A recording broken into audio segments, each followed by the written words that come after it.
रामराम मंडळी. आज आपण आलो आहोत एका वेगळ्या ठिकाणी. पाहून तुम्हाला कळेलच की आपण कुठल्या ठिकाणी आलो आहोत. आणि आपण आज इथे भेटणार आहोत आपल्या पुढील उद्योजकाला.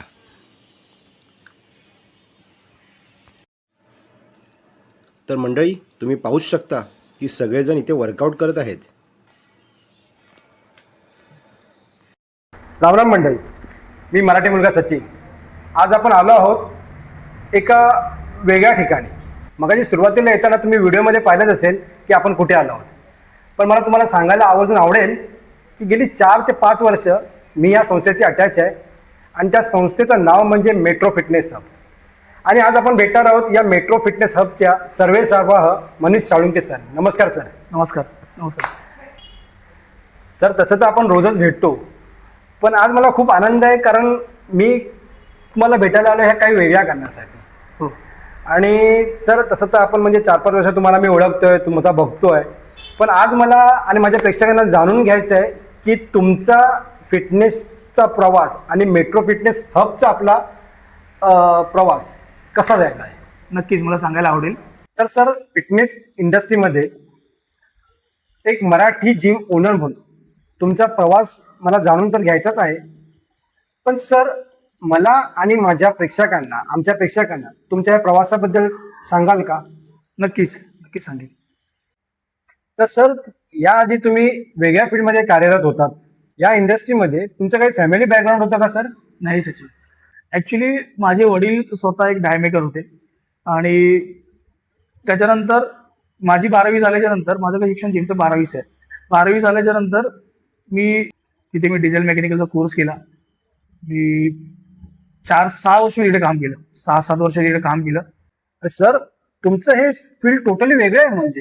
हो, नक्कीच माझं एक क्षेत्रच वेगळं आहे. क्षेत्र वेगळं झालं म्हणेन मी, कारण मुळात मी डिझेल मेकॅनिकलमधून ह्या क्षेत्रात येणं म्हणजे माझ्या जवळपासही नव्हतं की मी असं काहीतरी करीन की असं ह्या इंडस्ट्रीमध्ये मी येईल.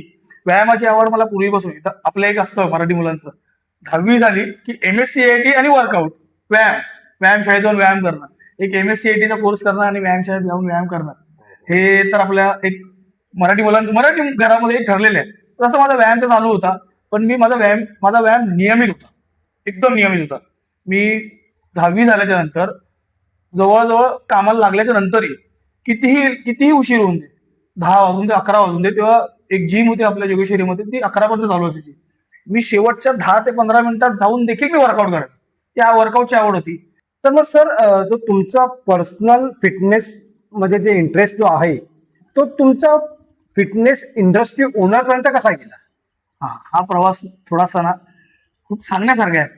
कारण एक वेळ अशी आली की मी पूर्णतः जॉबलेस होतो, माझ्याकडे जॉब नव्हता आणि व्यायाम तर करत होतो, व्यायामशाळेत जात होतो. तो जो काय जॉबलेस असण्याचा जो राग आहे ना, तो त्या व्यायामावर निघवता, कम्प्लिटली पूर्णतः व्यायामावर निघवता. पण त्याच्यामध्ये फायदा आला. मी जो काय व्यायाम करत होतो तो खूप प्रामाणिकपणे तिथले असलेले जे काय गुरुवारी होते, शिक्षक होते, कोच होते, त्यांच्या सांगण्याप्रमाणे. पण तो ना खूप रागात होता त्यावेळेस. तो एक पिरियड होता, एक काळ होता, त्यावेळेला मी खूप रागात वर्कआउट करत होतो. तर त्यात थोडा बॉडीमध्ये काही चेंजेस आले. तर त्यांना असं वाटलं की अरे काय एवढं तू रागात असतोस, रागात वर्कआउट करत असतोस, काय घरी प्रॉब्लेम आहे का? तुम्ही त्यांना असं बोललो की नाही, जॉब नाही सध्या, जॉबलेस आहे. मग त्याने मला, त्याच्यातला एक चांगला मित्र आहे आमचा, त्याने मला एक सजेशन केलं, तू ह्या इंडस्ट्रीमध्ये का नाही?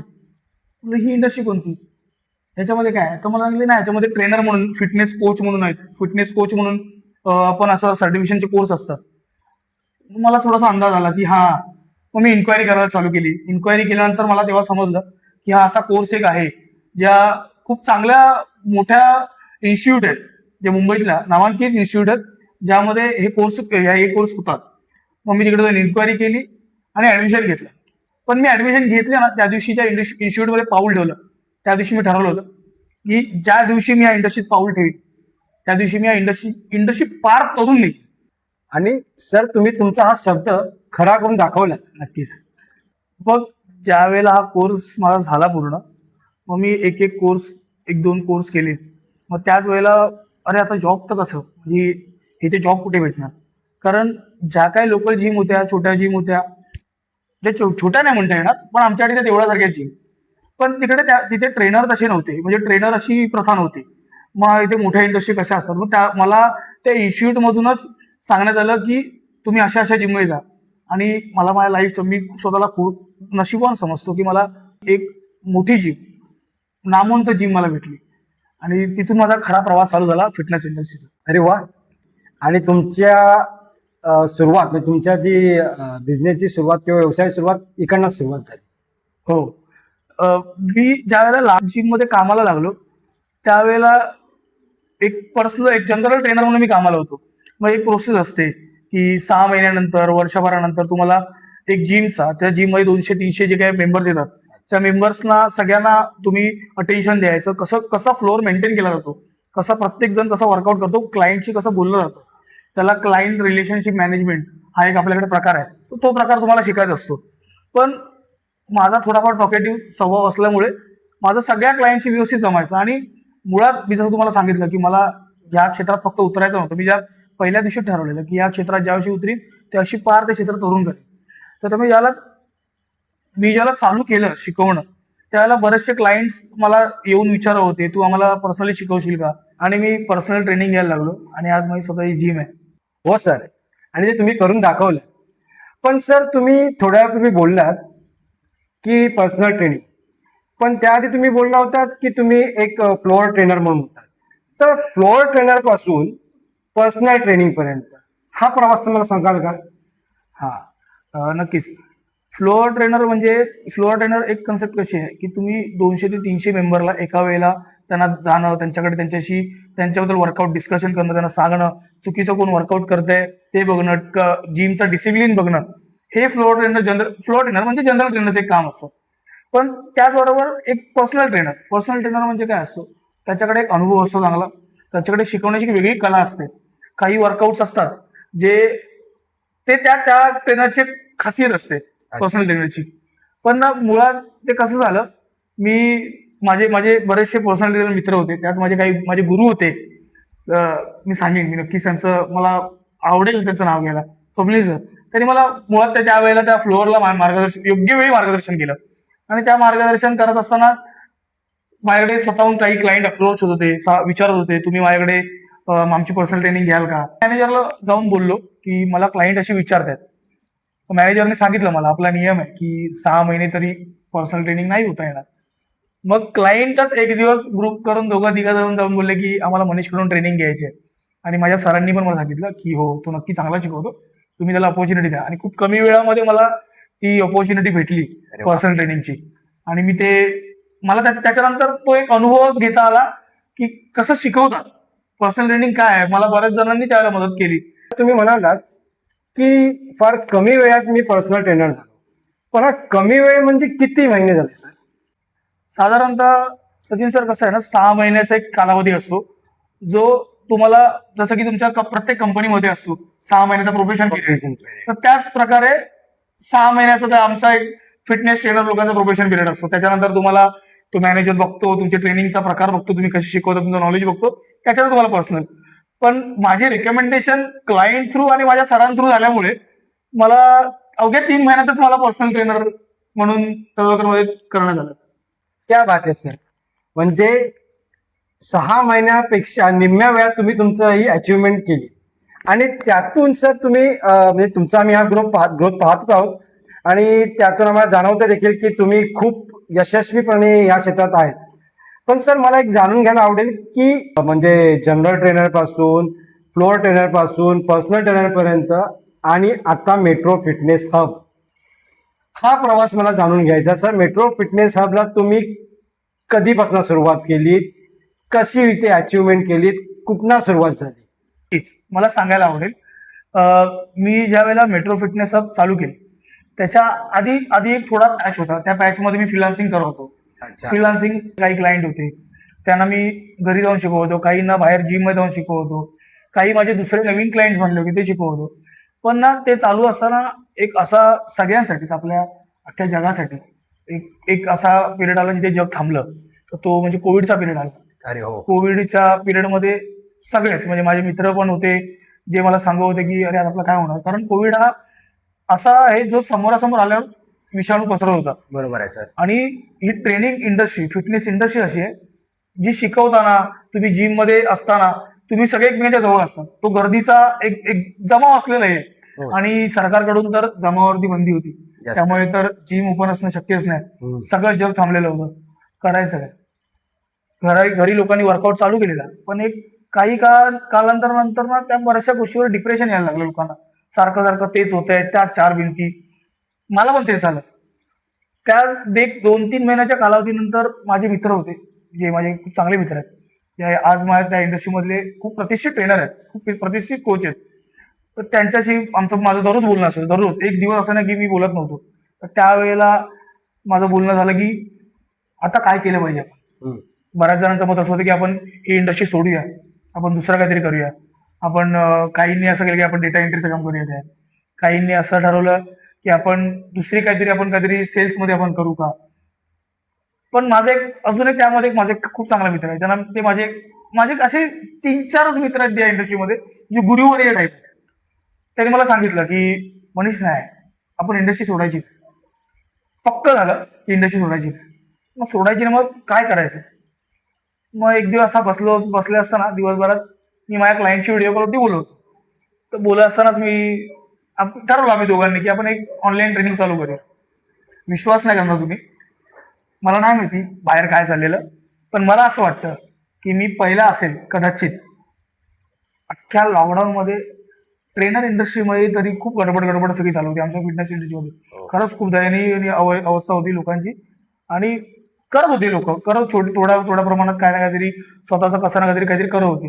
ऑनलाईन पण चालू होतं. मी काय पहिला ऑनलाईन चालू करणार नसेल, बट मला असं वाटतं की मी जवळजवळ त्या 3 महिन्याच्या नंतर अगदी कोरोना संपेपर्यंत सगळे स्लॉट सकाळी 6 ते रात्री 10:30 पर्यंत सगळे स्लॉट भरलेले होते माझ्याकडे.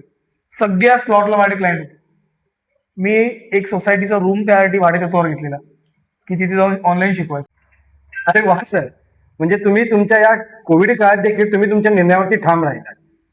पण सर, मला एक विचारायला आवडेल की तुम्ही जे तुमचे ऑनलाईन सेशन्स घेत होता ते तुमचे रेग्युलर क्लायंट होते का? नाही, रेग्युलर क्लायंट म्हणजे कसं झालं, जो तो आपापल्या गावी त्यावेळेला अटकला होता, कोण जिकडे होता तिथेच राहिला होता. तर माझे असे पण क्लायंट होते, ते त्यावेळेला कधी कोण बाहेर गेले होते, कोण बाहेर देशामध्येच कामासाठी काही वर्षासाठी गेले, ते रिटर्न येणार होते पण तिथेच अटकले. तर काही रेफरन्सेस होते.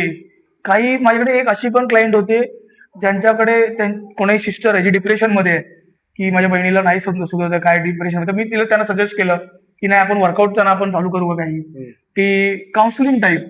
म्हणजे प्रत्येक वेळेला वर्कआउटच हा जरुरी नाही, बऱ्याचदा तुमचा मेंटली सायकोलॉजिकल काउन्सिलिंग पण झाली पाहिजे. तर तसे काही काउन्सिलिंग होते. अशा बऱ्याचशा गोष्टी वेगवेगळ्या प्रकारच्या. मग ते भारतातच होते, भारताबाहेर पण होते. जसे काही क्लायंट होते जे लेबनन मध्ये होते, काही क्लायंट म्हणजे युके मध्ये होते, कोण ओमान मध्ये होतं. तर अशा सगळ्या क्लायंटला मी ऑनलाईन ट्रेनिंग देत होते. काही माझे 2-3 क्लायंट राजस्थानमध्ये होते, काही पुण्यात फसले होते. म्हणजे मी भारतातही आणि भारताबाहेरही माझे कंटिन्यू त्यांच्या आपल्या टाइम स्लॉट जे आपले चेंज असतात त्यांच्याप्रमाणे मी कधी तर सचिन खरं सांगतो, मी रात्री 12:30 देखील सेशन घेतले आणि सकाळी 3:30 देखील सेशन घेतले. अरे वा, म्हणजे दिवस रात्र तुम्ही कोरोना काळात फिटनेस बद्दल जागरूक होतात आणि लोकांना जागरूक ठेवत होता. हो, नक्कीच. वा सर, तुमचा ऑनलाईन प्रवास खूप छान चालू होता. पण आपली मेट्रो फिटनेस सब आणि तुमची कर्मभूमी याची सुरुवात कशी झाली? याची सुरुवात म्हणजे कोविडच त्याला कारणीभूत असेल कदाचित. कोविडमध्ये बरेचशा जिम बंद होते, बरेचसे लोक जिम सोडून जात होते. पण त्यावेळेला ना मला ते सगळं शिकवताना चालू होतं. माझं प्रामाणिकपणे काय माहिती, बजरंगबलीची कृपा, गणपती बाप्पाचे आशीर्वाद असेल की माझं काम खरंच खूप चांगल्या पद्धतीने चालू होतं. आणि तुम्हाला तर माहितीच आहे सर की व्यायाम क्षेत्रात बजरंगबली हे आराध्य दैवत मानलं जातं. नक्कीच, त्याच्या आशीर्वादाशिवाय पॉसिबलच नव्हतं. कारण इतक्या कठीण प्रसंग होता कोविडचा. मला खरोखर मला असं वाटलेलं, कारण माझे आई वडील त्यावेळेला घरी होते इथे, आता ते गावी एस्टॅब्लिश झालेत, पण पूर्वी सगळं इकडेच होतं. कसं आपण अन्न तरी कसं कोणाला खायला घालणार, याची देखील एक पंचायत निर्माण झालेली. पण त्याची कृपा होती, त्यांनी माझे सगळे त्यावेळेचे सगळे निर्णय एकदम सक्सेसफुल ठरले ऑनलाईन ट्रेनिंगचे. पण त्याच वेळेला मला एक ऑपॉर्च्युनिटी भेटली. मला एकाकडून कळालं की एक जिम बंद होते. ऍक्च्युली जिम बंद होणं ही चांगली गोष्ट नाही, माझ्यासाठी चांगली गोष्ट नाही. हो. पण हा ते एक ऑपॉर्च्युनिटी म्हणून मी घेतली ती ओके. आणि मला सांगण्यात आलं. पण त्यावेळेला देखील एक धोका पत्करला मी खूप मोठा. तो धोका असा होता की कोविडचा काळ होता, जमावबंदी होती आणि या कोविडच्या काळामध्ये लोक जिम विकत होते आणि मी जिम विकत घ्यायचा प्रयत्न करत होतो. काही लोकांनी तुम्हाला वेळात घेतली आली आणि तू काय करतोयस. पण हा त्याच्यामध्ये देखील असे पॉझिटिव्ह होते ज्यांनी मला सांगितलं, मनीष तू एक कर, तू करशील आणि तू करू शकतोस. मला हिंमत देणारी माझी लोक होती, माझ्या बरोबरची माझ्या इंडस्ट्रीमधली लोक होती, जे त्यांच्या हातात त्यावेळेला काय चालू नव्हतं, पण त्यांनी मला त्या जोरावरती उभं केलं की नाही तू करू शकतोस. आणि तो माझा निर्णय एकदम सक्सेसफुल ठरला आणि आज मी जिम ओनर म्हणून 5 वर्ष सलग मी माझी जिम एकदम निर्विघ्नपणे व्यवस्थित चालवत आहे बजरंग बलीच्या कृपेने आणि अजून देखील अशी 50 वर्ष चालवणार आहे. अरे नक्कीच सर, पुढचे 50 नाही तर 100 वर्ष तुम्ही जिम असेच कंटिन्यू चालवा. धन्यवाद धन्यवाद सचिन सर. तर सर मग तुम्ही ही जिम विकत घेताना तुमच्या फॅमिलीचा सपोर्ट किती होता? फॅमिलीचा सपोर्ट म्हणजे सचिन सर कसं आहे ना, ज्या वेळेला अख्खं जग थांबलंय आणि तू काहीतरी वेगळा प्रयत्न करतोयस असं म्हटल्यानंतर कोणती फॅमिली तुम्हाला सांगेल अरे तू हे काय करतोयस. कारण जिम हे असं नाही ना की एक जागा खरेदी केली, एक जागा भाड्यातत्वावर घेतली आणि चालू केलं, नाही. त्यामुळे जिम इक्विपमेंट्स आले, तो जिमचा एन्व्हायरमेंट आला, बरीचशी इन्व्हेस्टमेंट होती. त्या मी खरं सांगतो, माझ्या एका क्लायंटने पूर्वी मला ते क्लायंटला खूप चांगला रिझल्ट भेटला. त्या क्लायंटच्या आईने मला आशीर्वाद म्हणून ना आपल्या जिममध्ये गणपतीची मूर्ती आहे, तुम्हाला माहिती आहे सिद्धिविनायकाची मूर्ती आहे. त्या क्लायंटच्या आईच्या तोंडातून निघालेला शब्द होता की मनीष एक दिवस स्वतःही जिम असेल ना तुझी तेव्हा तो गणपती ठेव. रॅन्डमली शब्द घेतला होता मी, पण तो त्यावेळेला खरा ठरत होता. तो त्या ह्याला पण इन्व्हेस्टमेंट कुठून आणायची. त्यावेळेला देखील मला एका क्लायंटने मदत केली की मी आहे तू उभा राहा. अच्छा. मग जेव्हा क्लायंटने मदत केली त्यावेळेला माझ्या घरच्यांना, माझ्या आई वडिलांना एक कॉन्फिडन्स आला की नाही आपण करू, तू करू शकतोस. मग त्याच्यानंतर मग माझ्या वाईफने मला एक पुश केला की तू करशील. मग हळूहळू हा प्रवास चालू झाला, थोडा वर खाली होत आज त्या एस्टॅब्लिश प्रमाणे मी चाललोय. सर तुम्ही आता बोललात की तुम्हाला तुमच्या क्लायंटचा सपोर्ट चांगला मिळाला, तुम्हाला तुमच्या घरातना आई वडिलांचा देखील सपोर्ट चांगला मिळाला. पण सर मला जाणून घ्यायला आवडेल की तुम्हाला वहिनींचा सपोर्ट कसा होता? तिच्याशिवाय तर हा प्रवास अशक्य आहे. कारण प्रत्येक वेळा जेव्हा माझा उतार आलाय त्यावेळेला जबरदस्त मला उचलून धरलेली व्यक्ती म्हणजे माझी वाईफ आहे, राधा साळुंके. आज ती या जिमची ओनर आहे, सगळं तीच आहे. मी फक्त एक जिमचा कोच आहे, तुम्हाला तर माहितीच आहे. पण तिच्या आधाराशिवाय एक बोलायला सक्सेसफुल बोलण्यापेक्षा मी स्वतःला खूप सक्सेसफुल यासाठी समजत नाही, कारण मला अजून खूप काय अचीव्ह करायचं. मी सक्सेसफुल नाही झालो, मला अजून मी या प्रयत्नात आहे की मला सक्सेस व्हायचं आहे. पण जे काय असेल त्यामध्ये माझा भक्कम आधार माझी वाईफ आहे. तर पाहिलंच मंडळी, आज आपण परत पाहतोय की प्रत्येक यशस्वी पुरुषाच्या मागे एक स्त्रीचा हात असतो. आणि मी वहिनी तुम्हाला धन्यवाद बोलतो, कारण तुम्ही जो सपोर्ट केला त्यामुळे मनीष सर इथपर्यंत पोहोचू शकले. आणि सर तुम्ही बोललात मगाशी की तुम्हाला यापेक्षा देखील खूप काही अचीव्ह करायचं आहे. तर मारुती रे आणि गणपती बाप्पा तुम्हाला खूप खूप आशीर्वाद देतील अशी मी मनापासून प्रार्थना करतो. Okay sir, thank you. तर सर तुम्ही पर्सनल ट्रेनिंग घेतात, जिम मध्ये तुमचं कंटिन्यू लक्ष आहे, या व्यतिरिक्त तुम्ही काही अदर ऍक्टिव्हिटी करत आहात का? अदर ऍक्टिव्हिटी म्हणजे माझी पर्सनल ट्रेनिंग तर चालूच आहे, पण बरोबर माझी ग्रुप ट्रेनिंग काही ठिकाणी चालायच्या पूर्वी कोलडोंगरी विभागामध्ये माझे ऍक्सिस बँक आणि येस बँकचा ग्रुप होते. 40-45 ग्रुप ट्रेनिंग होता, तो चालू होता. तसंच आपल्या जोगेश्वरी मधलं एक विश्वविक्रमी मंडळ, जे आपलं मंडळ आहे, जय जवान गोविंद पथक, त्याला देखील गेले 3 वर्ष फिटनेस इंडस्ट्रीमध्ये जी काय माझ्याच्याने जी मदत होईल ट्रेनिंग कोचिंग बद्दल, तर ते मी करायचा प्रयत्न करतोय, केलाय आणि पुढेही करीन. माझी दुसरी ऍक्टिव्हिटी म्हणजे आपला जिमचा स्पोर्ट्स म्हणजे बॉडी बिल्डिंग. बॉडी बिल्डिंग आज आपल्याकडे मी एका खेळाडू म्हणून चालू केलेलं गेल्या 3 वर्षापूर्वी, कारण तो माझ्या हृदयात मी जो प्रवास इथून चालू केला होता. आज माझ्याकडे 16 जणांची टीम आहे, 16 खेळाडू आहेत माझ्याकडे. त्यामध्ये मला गर्व वाटेल की 2 लेडीज देखील आहेत, ते 2 वुमन्स बॉडी बिल्डर आहेत आपल्या खेळामध्ये. आणि जो एक लोकल स्पर्धांपासून झालेला प्रवास आज स्टेट लेवल पर्यंत आपली मुलं येऊन खेळतायत, हो नक्कीच. याचा खरंच मला सार्थ अभिमान आहे. आणि ती उद्या जाऊन नॅशनल लेवलला पण खेळतील ह्याचा मला आशा आहे. हो हो नक्कीच सर.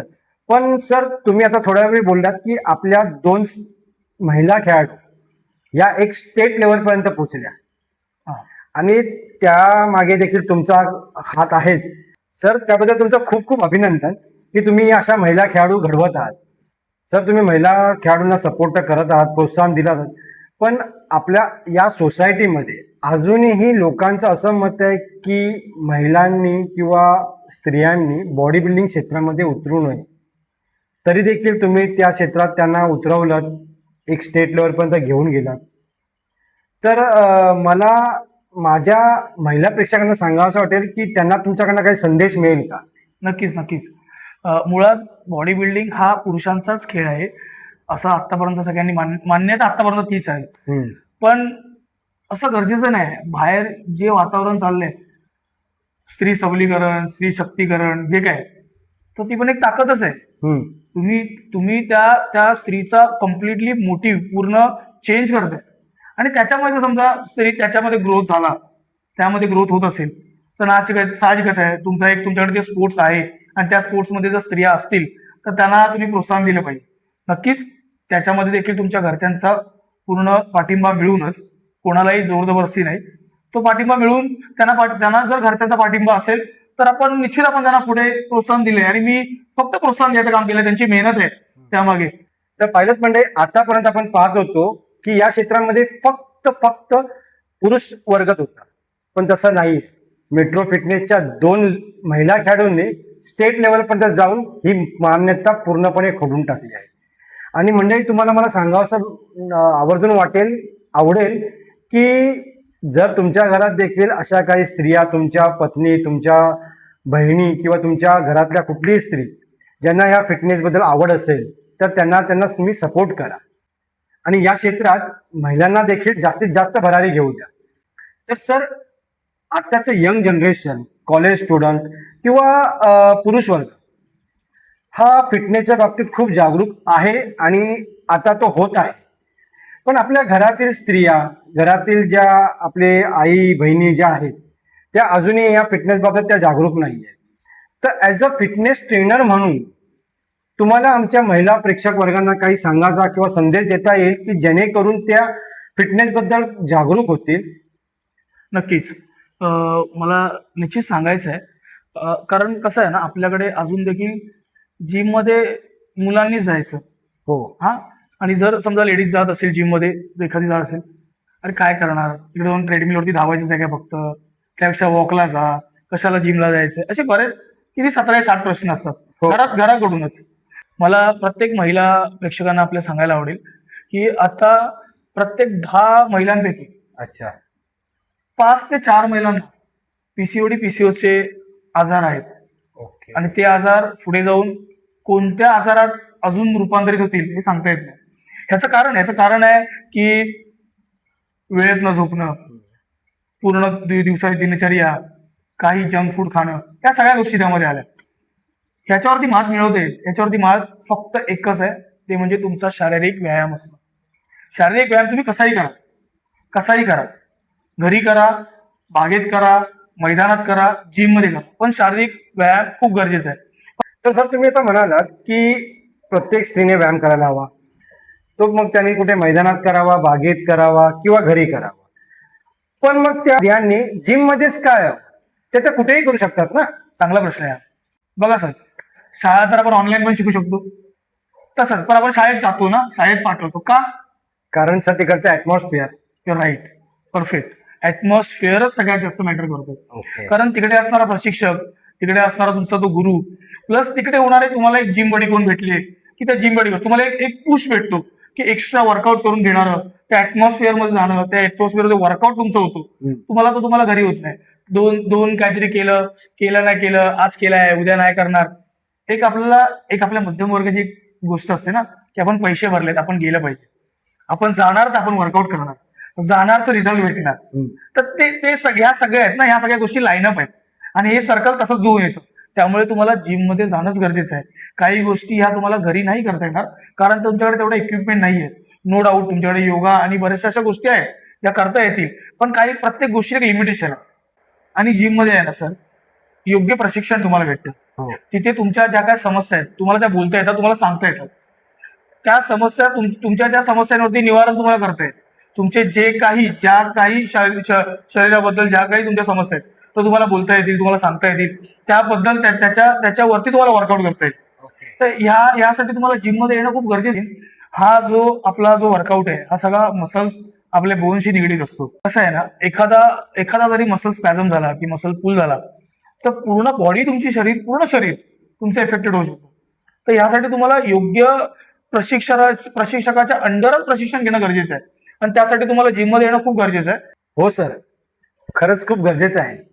पाहिलं मंडळी, जिम मध्ये योग्य प्रशिक्षकाच्या अंडर प्रशिक्षण घेणं किती महत्वाचं आहे. मी तर माझ्या बिझी शेड्यूल मधला अर्धा तास तरी जिमला येतो. हो ना सर? दररोज. आता तुम्ही ऐकलं मोटिवेशन पार्ट, मला तर माहितीच आहे. पण सर, आम्ही मोटिवेट व्हावं म्हणून तुम्ही काय काय करता हे आमच्या प्रेक्षकांना जरा समजेल का? नक्कीच. मी एक स्वतः खेळाडू आहे. मी स्वतः देखील बॉडी बिल्डिंग ही स्पर्धा खेळलेलो आहे आणि अंडर गायडन्स केलेलो आहे. माझे देखील गुरु होते, माझे गुरु आहेत. ते पण एक चांगल्या लेवलला गुरु खेळतात. मी त्यांच्या अंडर करत होतो आणि आता मी देखील माझ्या सगळ्या मुलांसाठी मी काही स्पर्धा घेतो. जसं आपल्या जिम मध्ये तुम्हाला माहितीच असेल की जिम मध्ये आपण पॉवर लिफ्टिंगची स्पर्धा घेतली, ज्याला आपण म्हणतो metro fitness of strong man स्पर्धा, ज्यामध्ये आपण मुलींना देखील मेडल ट्रॉफीज दिल्या, मुलांना देखील मेडल ट्रॉफीज दिल्या. तसंच आपण दरवर्षी मान्सून मॅरेथॉन घेतो. ते मान्सून मॅरेथॉन मध्ये आपण जोगेश्वरी विभागातले जेवढे ऍथलीट आहेत, ज्यांना कोणाला भाग घ्यायचा आहे, जे कोणी महिला वर्ग असून दे, छोटी मुलं असून देत, नाहीतर जिम ऍथलीट असून देत, प्रत्येकाला ओपन वर्गामध्ये आपण मान्सून मॅरेथॉन घेतो आणि अशा प्रकारे छोटे छोटे कार्यक्रम घेऊन असं करून आहे ना आपण मोटिवेशन करत असतो. आणि तुम्हाला तर माहितीच आहे आपल्या जिम मध्ये ट्रॉफीज ठेवल्याच आहेत आणि त्या ट्रॉफीज पण एक सगळ्यांसाठी मोटिवेशन आहेत, प्रत्येक खेळाडूचे. हो, मी तर रोज बघतो, पण आज तुम्हाला पण देखील मला दाखवायला आवडेल. या ज्या ट्रॉफ्या आहेत ज्या तुम्हाला मी आता दाखवत आहेत त्या लास्ट 1 वर्षाच्या आहेत आणि अशा दरवर्षी आम्हाला ट्रॉफ्या मिळत असतात. सर, मला अजून एक विचारायचं राहिलंय की एवढ्या सर्व बिझी शेड्यूल मध्ये तुम्हाला फ्री टाइम मिळतोच, मग त्यात तुम्ही काय करता? मी खरं सांगू, माझा फ्री टाइम म्हणजे माझा वर्कआउट.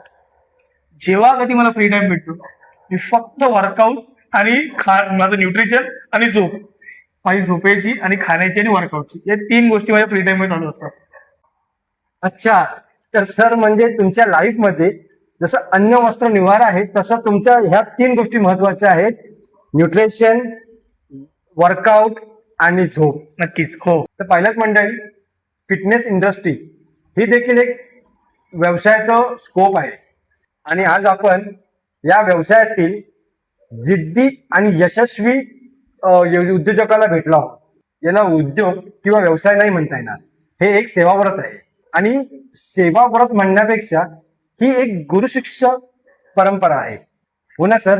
हो, नक्कीच. गुरु शिष्य परंपराच आहे, कारण गुरु खूप महत्वाचा असतो. मी देखील एका गुरुच्या अंडरच घडत आलोय, पुढेही घडत राहील. मला देखील वेळोवेळी पदोपदी मला गुरु भेटले. जसे आपले शालेय जीवनाचे शिक्षक असतात त्याचप्रमाणे मला ह्या इंडस्ट्रीमध्ये ते स्वप्नील सर भेटले, अमित सर भेटले, असे खूप चांगले चांगले गुरु मला मार्गदर्शक भेटले. प्रत्येकाने आपल्या ज्या क्षेत्रात जाल त्या क्षेत्रातल्या गुरुचा पूर्णपणे आदर करा. नक्कीच. तर पाहिलेत मंडळी, गुरु किंवा मार्गदर्शक आपल्या जीवनात किती महत्वाचा असतो. तर सर, या व्यवसायात येण्यासाठी आपल्या मराठी तरुणांनी किंवा न्यू जनरेशननी येण्यासाठी काही तुम्ही त्याला मार्गदर्शन कराल का? हो, नक्कीच. आपल्याकडे खूप चांगले इन्स्टिट्यूट आहेत जे फिटनेस संदर्भात खूप चांगली माहिती येतात. त्या इन्स्टिट्यूटमध्ये तुम्ही जाऊ शकता, तिथे इन्क्वायरी करा. खूप चांगले इन्स्टिट्यूट आहेत, खूप चांगले सर आहेत, खूप चांगले फॅकल्टीज आहेत. तिकडे जाऊन तुम्ही याचं प्रॉपर प्रशिक्षण घेऊ शकता. पण बिना प्रशिक्षणाचे इथे अर्धवट नॉलेजने ह्या इंडस्ट्रीत उतरू नका, कारण तुम्ही एखाद्याच्या जीवाशी खेळत असता. तुम्हाला त्या गोष्टीची पूर्ण माहिती असणे खूप गरजेची आहे. आणि हो, मी आपल्या प्रेक्षकांना नक्कीच सांगेन युट्यूब पाहून प्रशिक्षक पण बनू नका आणि प्रशिक्षण पण देऊ नका. आणि प्रशिक्षण घेत असाल तर नक्की जो काय युट्यूब मध्ये जे काय बघत असाल ते पहिला तुमच्या जिम मधल्या त्या तुमच्या जिम बडीला, ज्याला माहित असेल त्याला नॉलेज आहे, अदरवाईज तुमच्या जिम मधल्या इन्स्ट्रक्चरला, त्या कोचला त्याला विचारा की हे योग्य आहे का. त्याच्यानंतरच तो वर्कआउट जे काय तुम्ही करताय, जी एक्सरसाइज कराल ती करा. अदरवाईज खूप सारे ऍक्सिडेंट होण्याची शक्यता असते. तर असे कोणतेही वर्कआउट युट्यूबला बघून स्वतःवरती एक्सपेरिमेंट करू नका, तर आपलं शरीर हे प्रयोगशाळा नाहीये. तर सर जाता जाता मला एक सांगाल का, म्हणजे मला तर माहितच आहे, पण आपल्या या विभागातील लोकांना सांगाल का आपलं हे मेट्रो फिटनेस हब कुठे लोकेटेड आहे? नक्कीच. आपली मेट्रो फिटनेस हब ही जेवेदारला शहीद विजय साळसकर गार्डनच्या पाठीमागे आरे कॉलनीचा जो स्टार्टिंगचा आपला रस्ता आहे अच्छा. तिथेच आपली मेट्रो फिटनेस हब आहे. नक्कीच लवकरच आपली नावाची नोंदणी करा. तर पाहिलं मंडळी, आपलं हे मेट्रो फिटनेस हब जोगेश्वरीतील लिंक रोडच्या प्राईम लोकेशन वरती आहे. इथे आजूबाजूला राहणाऱ्या या विभागातील जास्तीत जास्त लोकांनी आपल्या फिटनेसकडे लक्ष द्यावं, आपल्या स्वतःच्या शरीराकडे लक्ष द्यावं आणि त्यासाठीच आपल्या मेट्रो फिटनेसमध्ये ऍडमिशन घ्यावं. तर त्यासाठी मी त्यांचा नंबर इथे खाली शेअर करत आहे. आणि हो, आपल्या या जिममध्ये ज्या काही ऍक्टिव्हिटीज होतात ना, तर त्यासाठी सरांचं एक युट्यूब चॅनल आहे आणि इन्स्टा पेज देखील आहे, आणि त्याची लिंक मी या व्हिडिओच्या डिस्क्रिप्शन बॉक्समध्ये शेअर केली आहे. तर मंडळी, मला तुम्हाला अजून एक सांगायला आवडेल, हा व्हिडिओ आम्ही खूप लेट नाईट शूट करत आहोत. सरांनी तर त्यांचा किमती वेळ मला दिलाच आहे, पण आमच्या जिमचा एक न्यूली जॉईन एक मेंबर आहे ऋतिक. तर ऋतिक यादव या व्यक्तीने आम्हाला कॅमेऱ्याच्या मागना खूप मदत केली आहे. तर ऋतिक भावा, तुझे खूप खूप धन्यवाद भाई, तूने आज मुझे बहुत हेल्प किया है. तर सर, पुन्हा एकदा तुमचे खूप खूप धन्यवाद. धन्यवाद. धन्यवाद. धन्यवाद.